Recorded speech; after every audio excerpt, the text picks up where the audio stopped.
Welcome to the LG Customer Support Channel. During this short video, we will show you how to properly utilize and replace the fresh air filter in your LG French door refrigerator. The fresh air filter helps remove odors from your refrigerator, and it is recommended that you change the air filter approximately every 6 months. There are 2 settings for your fresh air filter which can be activated in your control panel. In auto mode, the fresh air filter will cycle on and off.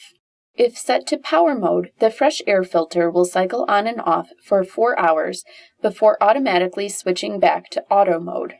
When the air filter needs to be replaced, the change filter indicator will appear on your control panel. To remove the old filter, turn the filter cover to the left and detach it from the refrigerator wall. The old filter is located on the inside of the filter cover.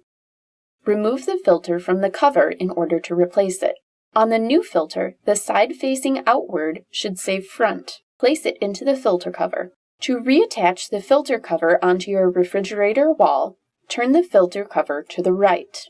Once you are done, make sure to push and hold the air filter button, located on your display panel next to the air filter indicator, for 3 seconds to reset the filter sensor. The air filter indicator light will then turn off.